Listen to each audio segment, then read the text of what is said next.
आपका हमारी आध्यात्मिक यात्रा में हार्दिक स्वागत है। आप सुन रहे हैं शिव महापुराण, जो सनातन धर्म के ही अनमोल ग्रंथों में से एक है। इस श्रृंखला में हम आपके लिए ही इस दिव्य ग्रंथ के प्रत्येक अध्याय का शाश्वत पाठ प्रस्तुत करेंगे। आइए इस ज्ञान और धर्म की ही यात्रा को आरंभ करें। भगवान महादेव की महिमा और उपदेश से ही सजी इस पावन कथा के साथ ही ओम नमः शिवाय। 18वां अध्याय, शिव जी की सती से विवाह। श्री नारद जी बोले कि हे तात, जब आप कैलाश पर स्थित शिव जी के पास पहुंचे तो शिव जी ने आपकी कैसी कैसी बातें हुई। तब शिव जी ने क्या किया? ब्रह्मा जी कहने लगे कि शिव जी को सती की प्राप्ति में संदेह था। वे मेरे पहुंचने पर मुझ पर संसार के रचयिता से इस प्रकार से प्राकृतिक मनुष्य के समान ही शीघ्र ही मुझसे सती की प्रेम पूर्वक बातें पूछने लगे और यह भी पूछा कि दक्ष ने क्या कहा है।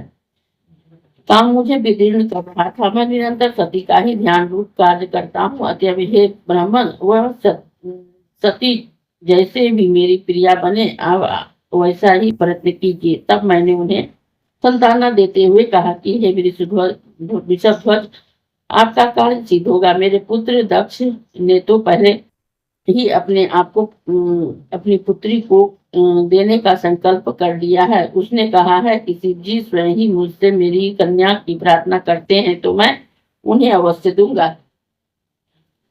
शिव जी जब भी चाहे शुभ लग्न और मुहूर्त में मैं उन्हें अपनी कन्या भिक्षा के रूप में देने को तैयार हूँ। अतएव हे वृषभध्वज, अब आप शुभ लग्न और शुभ मुहूर्त का ही विचार कर उनके घर चलकर ही पानी ग्रहण कर लीजिए।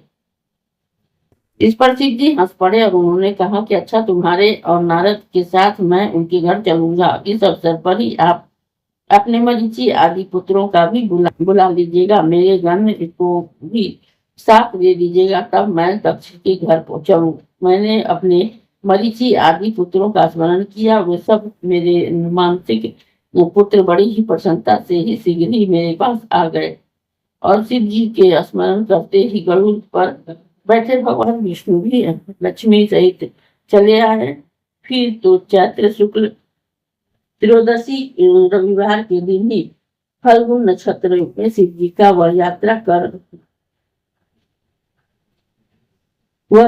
कर दी। मैं ब्रह्मा और विष्णु आदि सभी देवता और के साथ हुए मार्ग में जाते हुए शिव जी की अत्यंत शोभा हुई। देवताओं और शिव जी के गणों ने बड़ा ही उत्सव किया। शिव जी की इच्छा से हाथी, नंदेश्वर, व्याघ्र, सर्प, जटा और चंद्रकला आदि सब यथायोग्य उनके भूषण बन गए।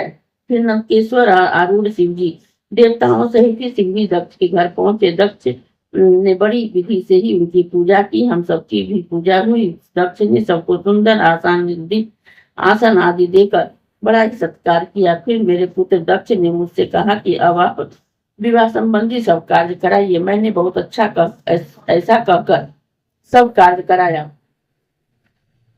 दक्ष ने ग्रहों के बल से ही शुभ लग्न में ही शिव जी के लिए सती का कन्या दान किया। शिव जी ने सर्वांग सुंदरी दक्ष पुत्री का पानी ग्रहण किया। समस्त देवता और मुनि स्तुतियों द्वारा ही शिव जी को प्रसन्न करने लगे। नित्य गान का ही बड़ा ही उत्सव हुआ।